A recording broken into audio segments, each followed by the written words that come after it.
বন্ধুরা, আজ আমি আপনাদের নিয়ে এসেছি ওড়িশার এক আধ্যাত্মিক যাত্রায়।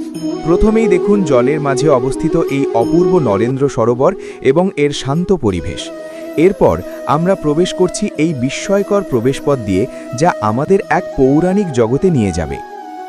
মন্দিরে পা রাখতেই আমরা দর্শন করলাম শ্রী চৈতন্য মহাপ্রভুর এই বিশাল এবং তেজস্বী সোনালী বিগ্রহ। তার ঠিক নিচেই সারিবদ্ধভাবে বসে আছেন 6 গোস্বামী। তাদের ভক্তি ও ত্যাগের কাহিনী আজও এই প্রাঙ্গণে মিশে আছে।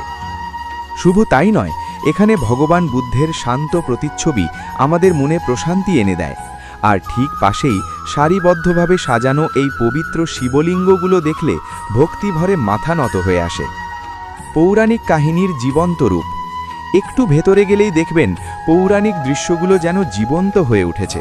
কোথাও ভগবান বিষ্ণু শেষ নাগের অপর অনন্ত শয়নে মগ্ন, আবার কোথাও দেব অসুরদের সেই বিখ্যাত সমুদ্র মন্থনের দৃশ্য।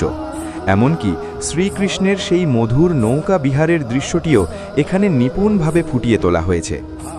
বিশেষ এবার দর্শন করুন জগৎপতি প্রভু জগন্নাথ দেবের সেই মায়াবী রূপ।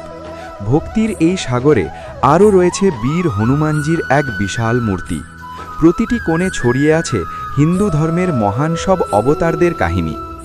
শেষ কথা, সবশেষে বিভিন্ন জগৎগুরু ও আচার্যগণের আশীর্বাদ নিয়ে আমরা আমাদের আজকের যাত্রা শেষ করছি।